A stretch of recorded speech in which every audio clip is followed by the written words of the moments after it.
welcome. We're so excited to see some new faces, some familiar faces here. Really grateful for you all to be a part of this program, for taking time out of your morning to listen to other experiences, but then also share yours as well. Today is going to be a really amazing session with Exponential Impact founders and board members, as well as really the geniuses behind the Survive and Thrive, and really the thought that in crisis, if we respond with care and compassion and a sense of a call to action, that we can really form relationships and come out of a crisis stronger than we were before.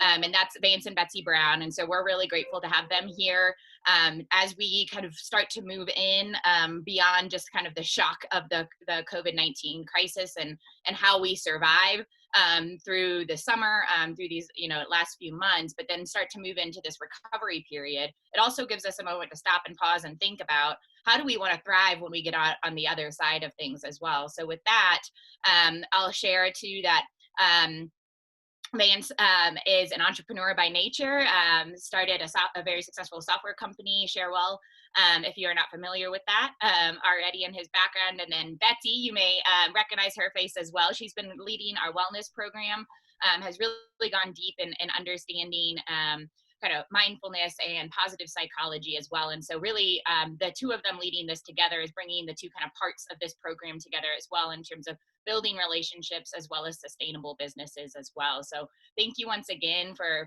coming to this session. And with that, I'll leave it to Vance and Betsy to do a more in-depth introduction.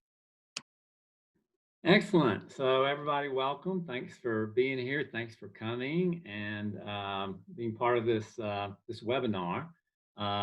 Just a little bit, and then I'll pass over to Betsy. Yes, I've run multiple companies. Been an entrepreneur. The companies have been anywhere from let's see, Sharewell's about 550 employees now. No longer running. I'm still on the board.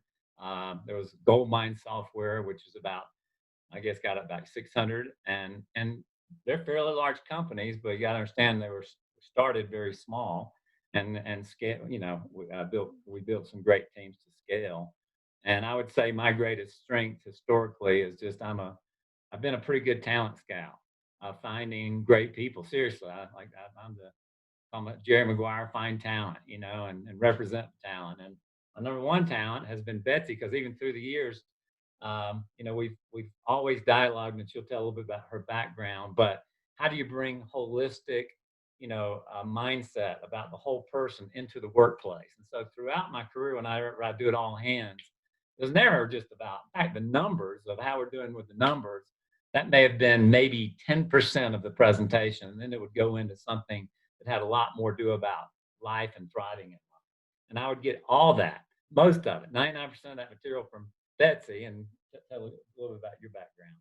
So I'm Betsy Brown. Hi, everyone. Thank you for joining us. I know some of you have been in some of the webinars I've done. And, my background actually, I started out as a therapist. So that's my training. And I was a school counselor for a while, did private practice. It was really interesting, though. A lot of times I would be sitting with clients, and my number one thought was, how do we prevent people from having to sit here with me? Like, I always had this sense that there's something that needs to happen upstream that's going to keep people out of the therapist's office. And that was always something that was kind of bugging me. And then I really stumbled upon the whole area of positive psychology, which is a relatively new field. And it's a very holistic field, and it just really gives kind of a framework of some just helping people to thrive and to flourish as humans, and to really give some specific strategies, because a lot of times you can say things, but it's not that easy. We all know that if it were that easy, everyone would be happy and thriving and all that. But there's some specific strategies that really can help us to grow and change and become better people. Okay, well, I'm going to share a screen here. Here we go. Okay, I'm assuming, Natasha, can you see that screen? Okay. I sure can. Looks good. Okay, so thrivers, You know, what does it mean to thrive in business and in life? And let me say this just right off the gate. Thriving does not mean no crisis and no suffering. Okay, it is how do we thrive in the midst of crisis and suffering. And so that's just one to, that right out of the gate, of just, how important it is as far as that mindset. And what we're going to do, we're doing this presentation around using Thrivers as an acronym. So our first T, what will T stand for? And so maybe you can come back and listen to this, but you can hopefully remember some of the concepts. Natasha knows I love to do acronyms, and so spend a lot of time on it so that I can remember the story behind why we chose a word and really what it means. So let's start, T for transformation. And like I said, it's thriving in suffering. And, I'd pause right now and just say, just think about it yourself right now on a scale of 1 to 10. 1 being, gosh, you just feel like you're in heaven. 10 being, you feel like you're in hell. Where you are on a scale of 1 to 10. Just pause and think about that for a moment. For me, it's definitely, I think my suffering right now is somewhere between a 7 and 8. Now that should bring some curiosity. I won't go into it here. Like, well, why? I mean, there's some obvious things corporately, and from a standpoint of COVID and everything going on like that. But I would call it a hard season of life as far as suffering. So, I'm gonna add anything to that. Well, I just think this whole idea we do, and this is one of the things the critics will say about positive psychology in general. I think some people can take it as this sense that to keep us from feeling negative emotions, but negative emotions are part of being human. They're so important. They're informative. They make us. I'm reading a book that's fascinating. It's David Brooks. It's called The Second Mountain. And in there, he talks about this whole idea. No one ever said, I was a selfish jerk until I went on that amazing vacation in Hawaii, right? And the implication is it is the suffering, it is these hard valleys that make us who we are. And you think of some fun example like Lord of the Rings. What if the epic story was, hey, the world was in trouble and a guy named Frodo just needed to go get a ring and throw it in a fire. And so, yeah, he picked up the ring and he ran to the fire and threw it in, and everybody lived happily thereafter. It's just not an epic story. And suffering is a critical part of that. And not only is it a critical part, but it's where I don't think that past 30 years old, I've ever grown much from any successes. It's all been mostly I've grown through suffering. And we can do a couple of things with our suffering. And this is part of the, how we grow. We can either transmit our suffering and just take it out on others and create what we call scapegoats. It's that person's problem. It's that nation's problem. It's that group's problem. It's that race's problem. It's everybody else's problem. So we can do that with our suffering. And in times like this, when I bet most of the people on this call or on this webinar, we're over a 5 in this season in terms of suffering. So think in terms of we can choose. Are we going to transmit it, or are we going to be transformed by it? So what does transformation even mean, look like? Well, I mean, yeah. So I think the key too is like this whole idea of transmitting. So oftentimes we're not even aware we're suffering. So the key, the first step is always to acknowledge your suffering. Acknowledge those hard places, and then don't judge yourself. Like, so our first transmission a lot of times is that we kind of separate, we take little pieces of ourselves that we find unacceptable and we kind of break them off, right? And we put them over in a box and we think, well, I just won't deal with that. And eventually we end up in pieces, right? We just have split off so many pieces that we're not a whole person. So it's this idea of really bringing them back in, not with a sense of judgment, but with a sense of curiosity, and to say, what can this inform? How can this inform my life? How can this lead the more meaning and purpose and more service in our lives. That's transformation. And even in relationship, um, if you think about this perspective, that most growth, I'm talking good transformative growth, comes through suffering. You got to think about in relationship of how we interact with each other. Do we just, panic? There's suffering in somebody we know or love or ourselves, and we got to immediately fix it. Of course, we're going to do some of that, but maybe with a larger perspective of, hey, this also it could be a very transformative season in somebody's life. So the self-awareness, and then at the end of the day, what's the fruit? What's the fruit of transformation and the fruit of suffering well? I think really comes down to love and compassion and the desire to serve out of a good place and not just a self-serving place, but a service for others and humanity. I believe these are the fruits. And to take this back to now leadership, as far as how do you become a thriving leader, this is what people want to be around. They want to be around people that they can trust and are there to serve the organization and the mission out of love and compassion and not just out of got to make money. All right. Okay, the H in Thrivers is for humility. I would just start by saying, I think it's Jim Collins says the X factor of great leaders is not personality, it's humility. He came up and he's the good to great guy. I think he lives in Colorado, in fact. Great books, but he did a big survey on the number one factor and trait that defines, there's a surveys of companies that defines great leadership. The number one trait factor was humility. I don't know. I think humility is one of those things that it's hard to, like, how do you measure that? But you do notice it in others when you see it, and you can feel it and the difference that it makes. And I think for me, the number one reason that probably matters is because I think I'm going to trust somebody who I believe is humble because I believe they have my best interest at heart. I mean, if you're not humble, you're thinking just about yourself and how can I advance my career? Humility brings in, no, I care more about advancing my team or the team around me and the people, their career. People know that. People know if you're more about them or if you're more about yourself. And we want to follow people who have our best interests at heart.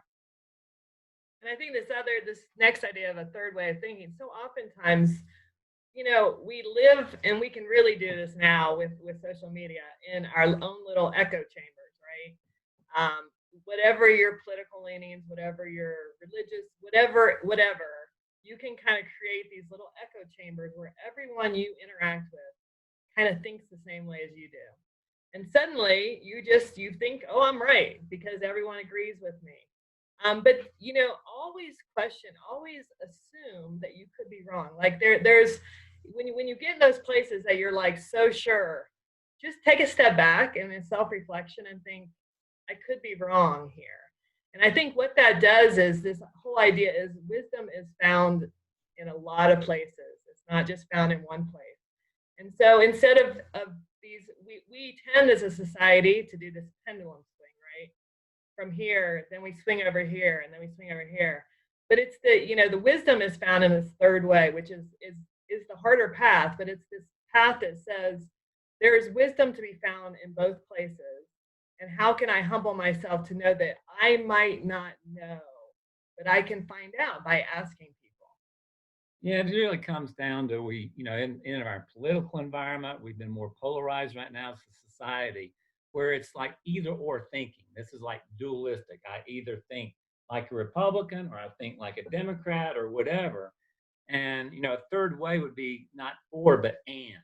Like, what is there about this that matters to people? And what is it about this stance that matters to people? And is there some way to build the bridges, right? And be thinking that way. And I think humility is critical for that because you have to become like that, a good listener.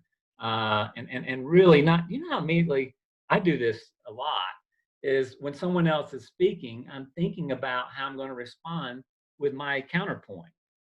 Oh my gosh, that is just so bad. And I'm going to admit that I do that, but I'm becoming aware of when I'm doing that versus listening. And can I glean something that we can find commonality? Because in a business too, think about it. You got the same thing. You got people who are Democrats, people who are Republican, people who are conservative, people who are liberal. Well, we're not going to come together for a common mission if it's going to be constant like this because of this polarized. So how do you bring people together? It's this third way of thinking. And, you know, humility really then becomes, I believe, the thread of humanity, of seeing everybody as a whole person. Everybody has, Or essential to the cause. yeah. Everybody becomes essential to the cause versus, and we really need it. You remember I said, I feel like I'm a talent scout.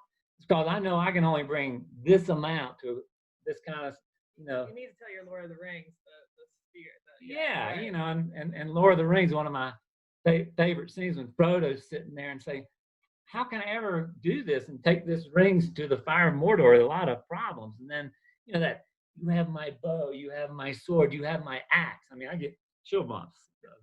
And, you know, it's like, whoa. And then they, you know, they're the companions, the fellowship of the ring. I mean, this is when it happens, when you get a fellowship in an organization and people want to come together for a common thread. And it really does the larger story of what makes us human and talking about that. And you want to talk about the pivot? Yeah, well, bottom line is, and that's what we're about. You know, we in Survive and Thrive, we've talked about, we got to survive. We got to get through the COVID crisis. But in every situation, Betsy would say this all the time in our lives of, we really don't change unless there's crisis. Okay. I mean, our story didn't come out of Colorado 95. So 25 years ago, it was a crisis in our marriage. I mean, we almost got divorced. We just, you know, when it's real crisis where you go, we're just going to, you know, just burn it up, you know, blow it up. You might as well change and try something different, right? Might as well. Got nothing to lose. So sometimes in crisis is when it's the best opportunity to pivot and do something maybe radically different. And there's a great book called Burn the Business Plan that is just about that. And it's about a guy that that was CEO of the Kauffman Foundation, which is the biggest foundation focused on entrepreneurs. But it was really this concept of, you got to be humble enough to go, you know, that was our plan, but it ain't going to work anymore. And what's great about that, Sharewell grew the most. You know, when we grew the most is when we pivoted in 0809. What was happening in 0809? It was an economic crisis. We were the lower cost value proposition solution. So no longer it was okay just to, you know, I keep my job by buying IBM. It was now, well, maybe we should look over at Sharewell, what they got, because it's much less expensive. So just being willing to pivot the story. And that's one of the biggest things we want to do in Survive. And the part of thriving is using this suffering, this hard times that we're experiencing right now in COVID, to be humble enough to go, wow, how could we pivot so that it's better on the other side? Okay. Thrivers, the R is for resilience. Why don't you start about growth? Yeah, and I'll start with the growth mindset. And I've talked a little bit about this in some of my other webinars about a growth mindset. There are two kinds of mindsets. There's a fixed mindset and a growth mindset. And in a fixed mindset, you kind of think things are set, whether it's intelligence or whether it's an outcome. You kind of think, well, that's just how it is. Effort's not going to change. The growth mindset really, really says, you know what, effort and things can change. I can impact. It's really about agency, about individual agency. It's about seeing, you know, threats, or seeing when things failure or when things don't go as planned. When we talked about this pivoting, instead of seeing it like our initial reaction when we are like faced with something that we consider failure, our initial reaction is that is a threat. And if you know from some of my other webinars, what happens when we think we're in a threat is our sympathetic nervous system, which is our fight, flight, freeze nervous system, comes online, and we're ready for a fight. But what that does is it takes our frontal lobe offline. So all your creative thinking goes away. A growth mindset sees failure and obstacles not as a threat, but as basically obstacles to be overcome. So suddenly you see it as a puzzle. It's like, how can I overcome this? And so then you're accessing your whole brain. So growth mindset is huge for resilience. And then this idea of hope, because, you know, when we are in crisis, when we are experiencing suffering, there are a lot of, call it dark nights of the soul, where there's no hope. You know, where's the hope? And there's three kind of, let's call it, views of the larger story that we can kind of have, you know, and you can call this spirituality. But so I'm calling spirituality from the standpoint of being an atheist is a type of spirituality. Okay, so our views of God, views of not God, but there are kind of three views you can have. Number one is the world, the engine of the universe. It's just does nothing for us, nothing against us, nothing for us. It's indifferent, and so it's really kind of up to us. If the engine of the universe is indifferent towards us, or God, or whatever, then it's really up to us, and I better be in control and make it happen, or I'm going down. You know, that's one view. And then there's another view that could be even harsher, and that is where the engine of the universe, especially when I mess up, is going to kick my ass. I mean, kick my ass till my nose bleeds, kind of life. And I would say that there was based on some of my spiritual tradition, there was a long time that was really, I'd say to Betsy, I think God just wants to kick my ass. And, you know, of course, she didn't agree with that view. And then the last one, and by the way, if that's your mindset too, again, think of the control. You got to hold it right here. And then the third one would be the engine of the universe is actually benevolent. It is for us. And people are, and when I say universe, remember, I'm including other people, that people are actually for us, to help us and to help us get there. And so the engine of the universe, if you believe that the engine of the universe and people are for you and not just trying to kick your ass, it gives a lot more hope. And then, you know, lastly on this slide is never alone. It is tough to get out of a tough season of suffering and hopelessness alone. And that's where we need people that love us. That's where we need the friendships. That's where we need community. That's what we're trying to grow here and survive and thrive. It's a community where no one feels alone and they can share their story in safety. Okay. Integrated. Mind, soul, body. Betsy. So, you know, this whole idea that I think so often in business, especially, it becomes about profit. It becomes about the bottom line. You know, we can talk a lot about that, you know, but this idea that every company, every business is simply made up of humans, you know? And so the idea of health and wellness, mind, soul, body, to bring in everything that we're doing, this idea that we are more than just our output. We're not human doings, we're human beings, right? So who we are matters. And it's not just what we bring to the table as far as what we can do for it. It's who we are. So our health, our physical health, our emotional health, our mental health, all those things are part of this integration that we need to take into account for ourselves and also for our employees, right? Because everybody is a human who needs more than just this work outlet. We need all kinds of outlets for it to be integrated. And then transcendence. Yeah, I mean, transcendence is just this idea of if you integrate all aspects of who we are, and then integrate all aspects of who we are in the context of a community, and then in the context of a larger world, it gets big. And then there's some transcendence. There's something larger, a larger story that's going on. And oh my gosh, what if I were part of something transcendent, part of a larger story? I mean, does that not give us hope and perseverance and a little more resilience when we believe we're part of something that matters? And that goes too to this sense of, you know, the engine of the universe. It's kind of reclaiming the enchantment. It's reclaiming that there are forces at play that we can't see necessarily, but we have those moments of tasting things that we couldn't prove to anyone else. I saw a statistic that someone had done a study, and 85% of the people who responded said they had had some kind of what they call spiritual experience, but they don't talk about it because they feel like no one would understand. So you're looking at the majority of people have had some kind of sense that there's something more to this story than meets the eye. And every good fairy tale, of course, has enchantment, right? And so it's reclaiming some of that. It's the soul. When we say soul, we could say mind, soul, body. We could say spirit. We could say consciousness. We could say there are a lot of words that kind of incorporate that idea of that there's more that's going on than just what our physicality or what we do, but that there is an enchantment in the universe.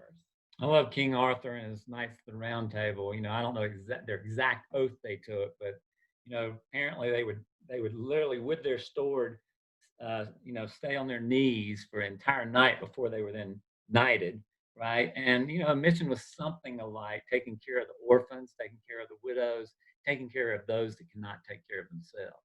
I'm like, I can get into that, right? I mean, come on, who can? That's a larger story, right? And and I know it's difficult to try to get a company mission statement that matches what King Arthur can do in his Knights Round Table, but the bottom line is we have to create stories of enchantment, to because people want to be part of that. And then rhythms and balance of life. It's this idea too that we are more than what we do, right? And so it's our own lives. It's creating our rhythms. It's creating our balance. And in a world that is so super hyper connected, this becomes even more important to unplug, to be able to really let our, whether you call it soul, spirit, consciousness, whatever word you like, to kind of rise to the surface. It requires some intentionality there. Okay, vision, the V in Thrivers, which has, as you can see, our little logo on the bottom right-hand corner. We'll talk a little bit more about why that V looks that way. But the V is for vision. And I think it, also as Jim Collins also that one of his books says you got to begin with the end in mind. And, where are we trying to go? What hill are we trying to take? And then certainly, the why behind that. But the vision of the CEO or the leader drives everything. I think the mission comes out of that. The values come out of that. They say, you ever want to change a culture? Because, the culture is going to come out of the vision and mission. You ever want to change that? Well, then change the CEO, the leader. And it really does. That's the way you cut off the snake's head if it's a bad snake, and it changes it. I got to tell you. So anyway, vision matters. Where there's no vision, you've heard that proverb that people perish, and so it's important. And it is the center point of culture. I'll give you an example of that. In my own workplace, I'd have a very core value, and it's like, because trust matters. Like, let's not talk about people behind their back. And it all starts at the top, though. If you're saying something negative about somebody else, I try to make my first reaction to be, hold on, you're talking about, I don't know, if you're talking about Natasha, let's get Natasha in the room, let's hear what she has to say. And then we'll all come together. And then it's no longer, of course, we're going to disagree, we're going to banter. But if we're doing it behind someone's back, what's our motivation of that, right? And why can't we do it together in front of each other? So that's a type of that's so important to the culture that people feel like, I know you have a difference of opinion and different viewpoint, but if you do it behind my back, then you're out to get me. And now we've lost trust. So that's a type of value. But if it doesn't start at the top, it ain't gonna happen. No one, people aren't gonna do it. And I think this whole idea of finding your why, you will see later on, we are big fans of Simon's Sinek. We're kind of like these Disciples. fans, yeah. But he has a great TED Talk to start with, because it's the shortest, a book, but Finding Your Why. This whole idea that people are attracted, and your employees will be attracted, not to how or what you're doing, but to why you're doing it. So it's really important for you to be clear about why, because that's the thing that's going to drive you. That's the thing that's going to help you be resilient, because in hard times, if your why is only to make money, it's not going to be enough for you. So finding your why, which is something that's linked to a bigger story, is very important for you, but also for your employees. Yeah, it's that for me, why is why I get up in the morning. And yeah, some of it's because I got to go earn a living. But I tell you, after you've kind of checked that box that, well, we could downsize, have a smaller house, eat a lot less, whatever it is, uh, you know, there's got to be meaning. We all want meaning to our lives. And that's that enchantment, that's transcendence. All those words are part of the why. And if you have not in an organization defined your why, then people are going to lose interest um, before long, and they're not going to know what to rally around. So vision, and that is the job of the leader, to make sure you're the keeper of the vision.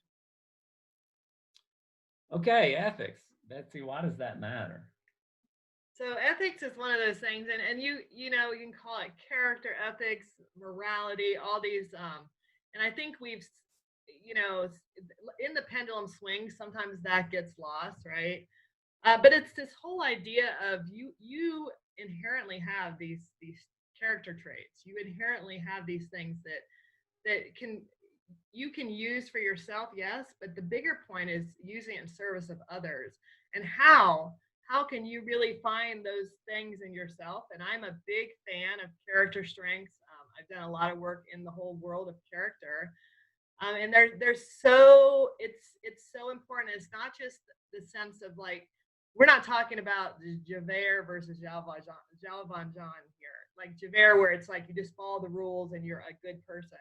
No, we're talking about a deeper sense here. We're talking about you using these strengths in service of yourself, yes, but in service of others, and finding those things. And not just, it's not just so that you can feel good about yourself. It's literally so that you can make the world a better place. Yeah, I know in business world, I mean, the foundation of any organization is what we call trust. And would have a as a, let's say, a company owner or CEO, I had a lot of grace for mistakes. In fact, we've got to fail, we've got to make mistakes, um, as long as I believe the person is trustworthy. When it got in and get in the area of doing something illegal or immoral, or that those categories, then I don't want to follow anybody that I can't trust. We've talked a little bit about that before, but that's the type of these virtues and character. To me, it really does matter. But I want to be around people that I believe have my back, and I think they want to be around somebody that has their back. And you have my bow, sword, that whole axe, where you have each other's backs, and that's a wonderful environment to be in. As soon as we think somebody's in it, where when the real battle starts, it's like, not bringing my sword, I'm out, kind of thing. When the going gets hard, or even worse, when there's all these areas of, there's certain things that should have no tolerance for, sexual abuse, lying, cheating, stealing in organizations, again, talking behind people's backs, racial issues. All this is so important that all companies have a moral compass. What's your North Star? What doesn't change? And I believe there are North Stars. I mean, I love going to the Air Force Academy, where they have their honor council. They have this big long building, that's high. It focuses on the North Star, and the person not under trial or whatever is sitting, right there looking at the North Star. This idea that there are certain truths that echo and that are transcendent and that matter for human beings. And it's important as the leader that you start really understanding your own virtue and character strengths, so that then you can set this culture of that you are going to set the tone. And I've talked about this before. There's actually via viacharacter.org. You can take a test. It's 24 character strengths. It kind of will rank you 1 to 24. I won't go into all of it, but look at the top 5 or 6 and think about which ones really resonate with you, and then really embrace those strengths and really develop them, really use them in novel new ways, and not just for yourself but for other people. And I think it's a really great place to start. And years ago when I took that one, I was shocked because my least best character strength is the one called humility. And I was like, that can't be right. And and so, but what's great of it is just being aware. Then you start thinking about, well, why is that? And what I need to do to is it that, like listening and being present and all that. It's not bad if one of your character strengths, is, everybody has was it 23 of them? 24. Everybody has a 24. But at least if I'm aware of those bottom five, I can do something about it, work on it, and I can catapult top five. So anyway, just thought I would share that out of an act of humility. Nothing. Okay. R and thrivers. See how we're doing on time? Yep, we're okay. So this is, something that I came up with, and it's actually, and I'm not trying to sell a book, but it's actually in a book called Thrivers, and it's this quadrant called The Missionary and the Mercenary. It really comes from a story. We were closing a big deal for Sharewell Software with a venture capitalist. And, I was all about the meaning, and I was all about like, man, people want to be here. We got our why, et cetera, et cetera. And I'm dealing with but talking to a venture capitalist who's going to invest in our company. And he kept hearing me trying to guard this and guard that. No, I was trying to guard the culture, and maybe at the expense of our ability to execute. But he said, Vance, you know what your problem is? I said, no. Let's call it Richard. No, Richard, what's my problem? He said, your problem is you're too much of a missionary. Like, whoa. And then I said, well, you know what? He's a venture capitalist, and you think of these blood-sucking sharks that are out just to try to tear you apart. And I said, you know what your problem is? You're too much of a mercenary. And so that quickly broke off the conversation, you can imagine, for a couple of weeks. We're supposed to close that day. It didn't close that day. But I started thinking about it, and I started thinking about, I am more of a missionary. I love the heart and the why and all that. We can talk all day about it. But at the end of the day, I don't want just anybody bringing their sword, bow, and axe. I want Aragorn bringing his sword, because Aragorn is a kick-ass swordsman, and he's going to get in there, and he's been training on his sword all of his life. Who's going to win? I can't just go, let's go into battle because it's a great cause and, we're living an enchanted life. Well, yeah, you feel that if you've got, really good skilled people out there that know how to swing their swords. So I realized that, this is what they do for a living, these VCs, mercenaries, they're bow axe sword people, and they know how to, they know how to block and tackle well. You look at the great teams out there. I used to be a big San Antonio Spurs fan. And I just love it. They had a great coach that, it was all about meaning, and Greg Popovich. And they were a team. It just worked so well together. The Expo, and, they're just working like a symphony, orchestra, and they win. And so if you don't have enough money because you don't know how to execute, you don't know how to block and tackle well, then heck, well, your mission is going to die. And that's what we call a martyr. If you're just about the mission and you don't know how to block and tackle and swing your sword, you're going to die. And you're just taking everybody out with you, and everybody's going to fall off the cliff together. On the other end, if you're just about money and you have no mission as far as what's meaningful, then people are going to lose interest before long, because it's just about the money, and that's just not satisfying enough. We're made for more, or a more transcendent purpose. But if you can somehow bring those two things together, block and tackle and execute well, and have meaning and a good why, then you can thrive. And that's that upper right quadrant. But it's good for people to realize, because there are seasons in every company, like it was for me at Sharewell at the time, where I'm like, I think I've served my time here, and I'd like to move on. I'd like to cash out some. And I was becoming more of what they have there, the gold miner quadrant. And there's nothing wrong with that. If you found gold in your backyard, right? I mean, what are you going to do with it? I mean, it doesn't have a lot of meaning other than when the market's high, sell it so you can do something with it. So anyway, this is the missionary mercenary. It's not just about mission. If you don't know how to block and tackle, you're not going to thrive. And that's what part of what our program Survive and Thrive is about, is to focus on both.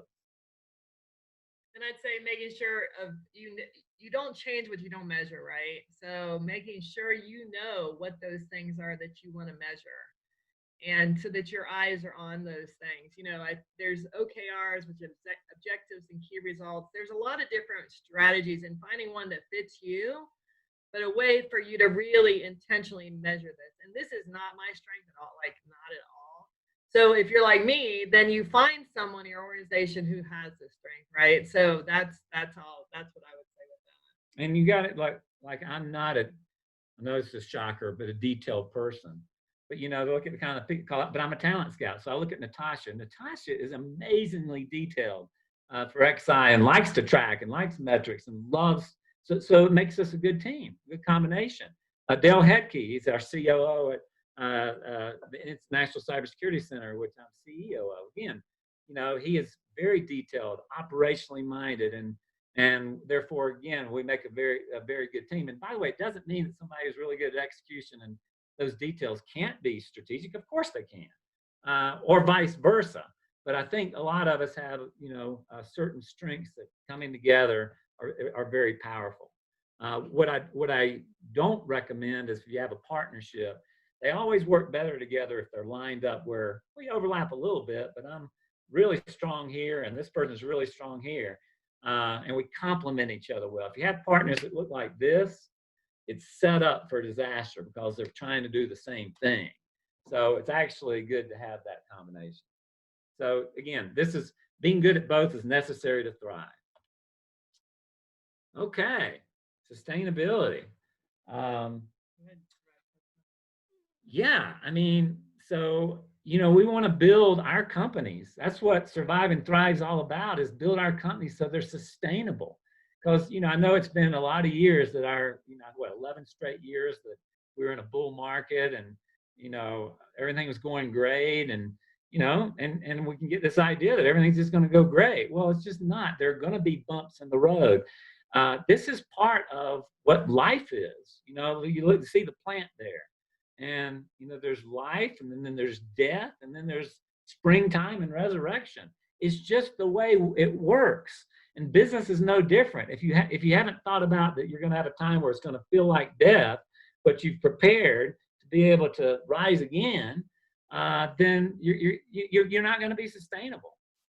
So the idea of surviving the test of time, and be an infinite kind of organization. And you can see right there, Betsy and I, we're big Simon Sinek fans. This book, Infinite Game, you want to speak on it? Or? Well, I highly recommend it.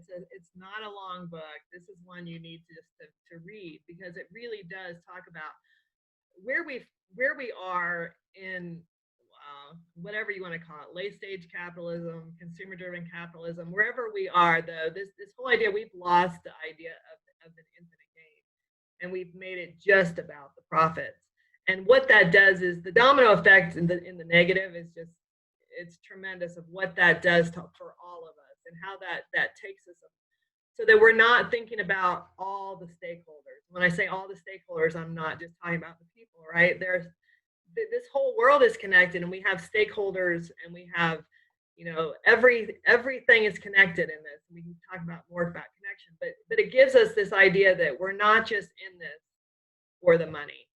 And as soon as you start realizing that you're in this for a longer play, it changes how you do business.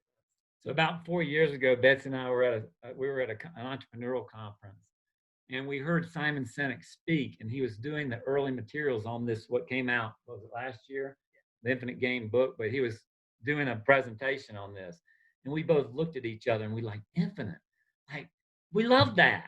And so next thing you know, we come back and we create this thing called Exponential Impact. What do you see in the logo? An infinity symbol, right? And then we created this thing called Thrivers, right? And what do you see in the V? An exponential. So this concept of building our organizations that are sustainable, that can survive the test of time, that become classic. I'll just give you an example of how this has occurred in society. Like capitalism, free enterprise, it has changed. Like, if you think Adam Smith, who's really the father of it all, right? Of this idea of capitalism and free enterprise, he was writing at the time with the idea of, you know, you know, butchers and bakers and brewers, that you built this enterprise that you then had these customers and you sold it to the customers. And because it was so good, they kept coming back. And this is the way resources, limited resources, scarce resources, you know, were distributed. Now think about it. Back then, it was all about being an apprentice. If I was a blacksmith, I taught my son or child how to be a blacksmith, and they then did that. So they had to build everything with the idea of the infinite game, because it was going to be transferred over to the next generation, and therefore they had to do it.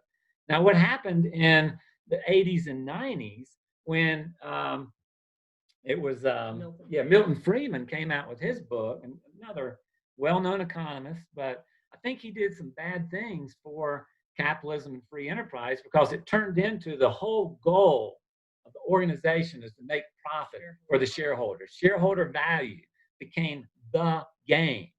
That's not an infinite game. That is a short-term game. You get into it, you make the money, buy low, sell high, and it changed that kind of world. And what we're trying to do is restore the concepts of infinite game, sustainability, to thrive.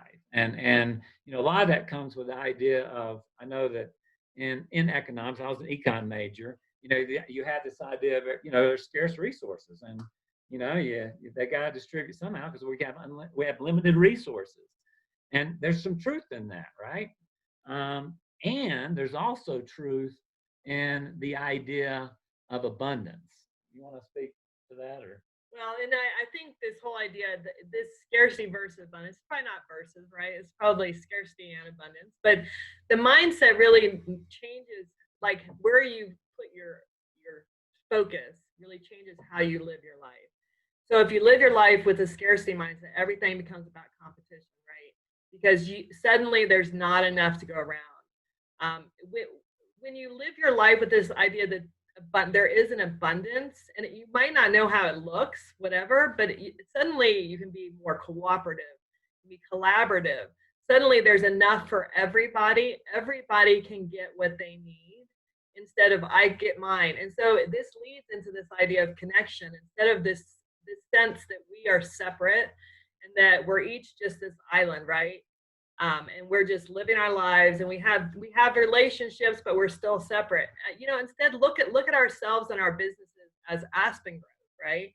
We know they are the largest living organism, and they're each an individual tree, right? You look at it, if you didn't know, you would never know that all those trees in that grove are one organism, but they're all separate. That's kind of like how we are, but we have this underneath it all, and this is where we have to go kind of to the unseen world, right? There are things going on that we can't see, but there's a connection to each other, a connection to the earth, the plants, the animal, everything is tied in here. And so to be a good steward is to really recognize that, and to really to move forward in a sense that in your business, in your life, you are saying we are connected, we're not separate, and it will change how you see the world. It will change when you're in a scarcity and a separateness mode, fear is the number one emotion you're going to feel. And we're going back to the brain, and when you're in fear,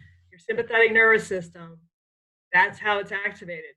Connectedness and abundance naturally activates your parasympathetic nervous system, which is your rest and digest. It's where all creative energy comes from. So it's really important for us to really focus on abundance and connection, and know that scarcity and separateness, they're always going to be out there. We're always going to be, it's kind of like a dance, right? But it's where we actually put our focus that matters. You know, I'd like to probably end on this concept of abundance, because it's just, you know, it's synergy. That's another word for it, right? It's where, you know, the end is greater than the sum of its parts, kind of the concept. And that's also a proven thing. And give an example before, if you take the concept of, you know, a cell, okay, how a cell is formed. You got these different particles, and there's something energy around these particles. By the way, these individual particles are dead. They're dead particles. Like, they don't live. They don't respirate. But some energy, call it love, energy, whatever it is, brings these particles together, and all of a sudden something emerges that is now a life thing. it respirates, it has life to it. Well, that doesn't sound, that's not a scarcity model. That's an abundance model. And then that cell creates other cells, and they split, multiply and grow out of what?